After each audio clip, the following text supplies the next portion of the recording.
क्योंकि परमेश्वर का आत्मा एक एक मनुष्य का उद्धार करना चाहता है, वो किसी को नाश नहीं करना चाहता, और इसीलिए वो आपसे बात करना चाहता है आज। प्रभु यीशु मसीह का अर्थ क्या है? यीशु मसीह, जीसस क्राइस्ट, इसका अर्थ है अनॉइंटेड सेवियर, अभिषिक्त उद्धारकर्ता। यीशु मसीह का अर्थ है अभिषिक्त, बोलिए अभिषिक्त उद्धारकर्ता। तो जो अभिषिक्त उद्धारकर्ता है वो स्वयं परमेश्वर है, जो हमें मुक्ति देने के लिए आया है। मुक्ति कैसे देने को आया है? हमें सबसे ज्यादा मुक्ति परेशानी है पाप की प्रवृत्ति से, जो पाप का नेचर है हमारा। ये पाप की प्रवृत्ति से मुक्ति देने के लिए यीशु मसीह आया है। और जब पाप की प्रवृत्ति से मुक्ति हो जाएगी तो मृत्यु से भी मुक्ति हो जाएगी। मौत भी आपका शिकार नहीं कर पाएगा, क्योंकि पाप का दंड मृत्यु है और मृत्यु का डंक पाप है। मृत्यु का डंक पाप है, वो डंक है। पाप ऐसा डंक मारता है जैसे बिच्छू की तरह और पीड़ा देता है। पाप है जो बिच्छू के डंक के समान है, जो मनुष्य को मृत्यु में ले जाता है। यदि पाप समाप्त हो जाए तो मृत्यु समाप्त हो जाएगी। हालेलुया। लेकिन पाप समाप्त करने के लिए परमेश्वर को एक बहुत बड़ा यज्ञ करना पड़ा, बहुत बड़ा यज्ञ करना पड़ा, बहुत बड़ी कुर्बानी करनी पड़ी है, जिस कुर्बानी में परमेश्वर ने अपना मेमना तैयार किया, स्वयं अपना मेमना तैयार किया। यानी परमेश्वर पवित्र आत्मा के द्वारा देह धारण किया, एक कुंवारी के गर्भ के द्वारा, एक कुंवारी के गर्भ में देह धारण करके मनुष्य का स्वरूप लेकर पैदा हुआ दुनिया में। यानी देह तो मनुष्य की थी और बाकी आत्मा प्राण सब कुछ ईश्वरीय है। लिखा है प्रभु यीशु मसीह परमेश्वर का स्वरूप और सदैव ईश्वर है, देह में ईश्वर है। और इसी कारण जब निष्पाप और निष्कलंक देह तैयार की गई, क्योंकि निष्कलंक और निष्पाप देह मनुष्य की नहीं है, इसलिए निष्कलंक और निष्पाप देह ही मृत्यु को हरा सकती है। मौत को हराने के लिए निष्पाप और निष्कलंक देह की आवश्यकता है। परमेश्वर ने देह तैयार करी, निष्कलंक और निष्पाप। आदमी के द्वारा नहीं, केवल औरत के गर्भ का इस्तेमाल किया, एक कुंवारी के, और उसमें पवित्र आत्मा देह धारण हुआ। हालेलुया। देह धारण किया है, अवतार नहीं है। यीशु मसीह अवतार नहीं है।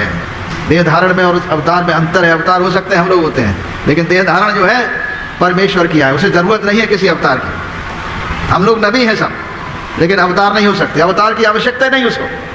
वो स्वयं देह धारण किया है और देह धारण करके मनुष्यों के समानता में आ गया, ताकि मनुष्यों में जो प्रवृत्ति है पाप की, मनुष्य बनकर उसे हरा दे और निष्पाप और निष्कलंक देह को न्योछावर कर दे, क्योंकि बिना लहू बहाए हुए पाप से छुटकारा नहीं है।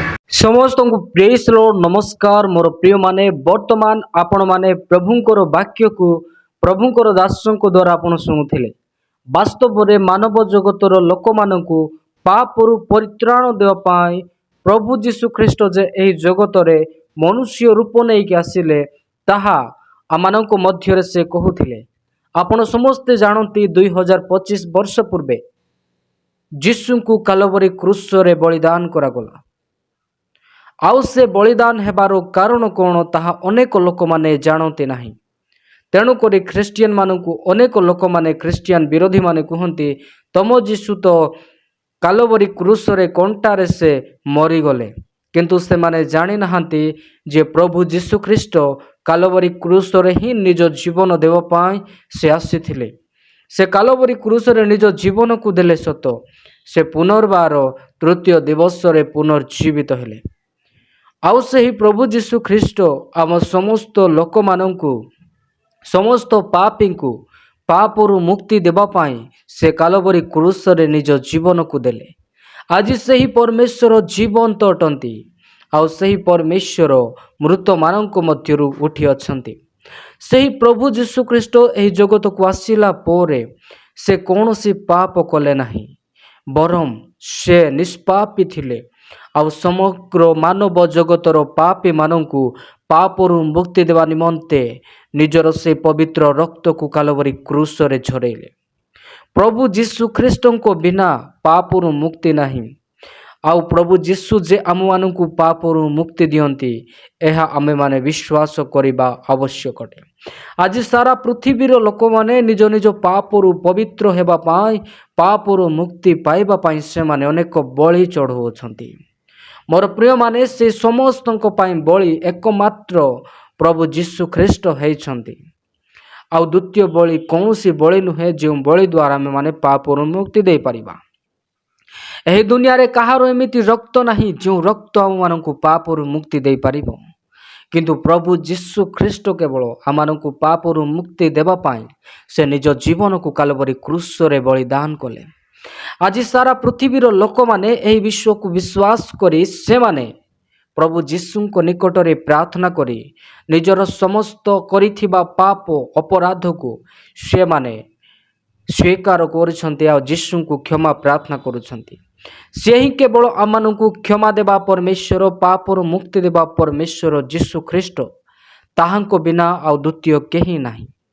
ମୋର ପ୍ରିୟମାନେ ଏହି ଭିଡ଼ିଓକୁ ଅନ୍ୟାନ୍ୟ ଲୋକଙ୍କୁ ମଧ୍ୟ ସେୟାର କରନ୍ତୁ। ପ୍ରତ୍ୟେକ ଲୋକମାନେ ଜାଣିବା ଦରକାର ଯେ ଯୀଶୁ ଖ୍ରୀଷ୍ଟ ଆମ ସମସ୍ତଙ୍କୁ ପାପରୁ ମୁକ୍ତି ଦେବା ପାଇଁ କାଲବରୀ କ୍ରୁଶରେ ନିଜ ଜୀବନକୁ ଦେଲେ। ଆଉ ଯେ କେହି ବ୍ୟକ୍ତି ଆଜି ମଧ୍ୟ ଯୀଶୁଙ୍କ ନାମରେ ପ୍ରାର୍ଥନା କରେ ଏବଂ କରିଥିବା ସମସ୍ତ ପାପ ଅପରାଧକୁ ସେ ସ୍ୱୀକାର କରେ ତେବେ ପ୍ରଭୁ ଯୀଶୁ ତାହାଙ୍କୁ କ୍ଷମା ଦେବେ ଏବଂ ନୂତନ ଜୀବନ ଦେବେ।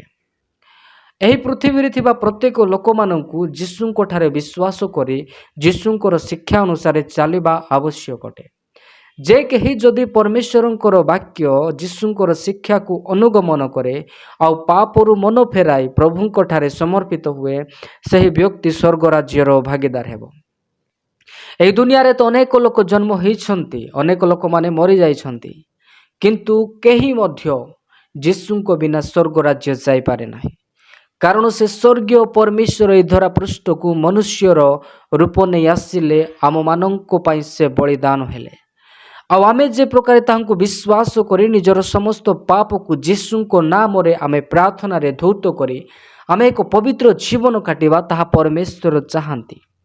ପାପର ବେତନ ହେଲା ମୃତ୍ୟୁ, ଅର୍ଥାତ୍ ଆମର ପାପର ସମସ୍ତ ଦଣ୍ଡ ହେଲା ନର୍କ ଦଣ୍ଡ, ମୃତ୍ୟୁ ଅଟେ। ସେହି ପାପରୁ ଆମକୁ ମୁକ୍ତି ଦେବା ପାଇଁ ହିଁ ଯୀଶୁ ଖ୍ରୀଷ୍ଟ ଏହି ଜଗତରେ ପ୍ରକାଶିତ ହେଲେ। ଆଉ ସେ ଚାହାନ୍ତି ଆମେ ସମସ୍ତେ ଯେ ପ୍ରକାର ପାପରୁ ମୁକ୍ତି ପାଇ ଏକ ପବିତ୍ର ଜୀବନ କାଟି ସ୍ୱର୍ଗ ରାଜ୍ୟର ଭାଗୀଦାର ହେବା, ଏହା ପ୍ରଭୁ ଚାହାନ୍ତି। ତେବେ ଆଜି ଅନେକ ଲୋକମାନେ ପାପରେ ପତିତ ଅଛନ୍ତି, ସେମାନଙ୍କ ନିକଟକୁ ଏହି ସନ୍ଦେଶ ପହଞ୍ଚାନ୍ତୁ। ଏହି ଭିଡ଼ିଓକୁ ସେୟାର କରନ୍ତୁ। ମୋର କର୍ତ୍ତବ୍ୟ ଥିଲା ଆପଣଙ୍କ ସମ୍ମୁଖରେ ଭିଡ଼ିଓ ମାଧ୍ୟମରେ ପ୍ରଭୁଙ୍କର ସୁସମାଚାରକୁ ପହଞ୍ଚାଇବା। ଆପଣ ଯଦି ଚାହୁଁଛନ୍ତି ଆପଣ ଏହି ଭିଡ଼ିଓକୁ ଅନ୍ୟ ଲୋକଙ୍କୁ ମଧ୍ୟ ସେୟାର କରନ୍ତୁ।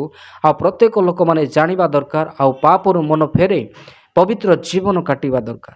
ତେବେ ଆପଣମାନେ ଆଜିର ଏହି ଭିଡ଼ିଓ ନେଇ କ'ଣ କହିବେ ଆପଣଙ୍କର ମତାମତ କମେଣ୍ଟରେ ଲେଖି ଜଣାନ୍ତୁ। ପୁଣି ଦେଖାଇବା ଆଗାମୀ ଭିଡ଼ିଓରେ। ଆପଣ ସମସ୍ତଙ୍କୁ ପ୍ରେଜ୍ ଦ ଲର୍ଡ, ଗଡ୍ ବ୍ଲେସ୍ ୟୁ।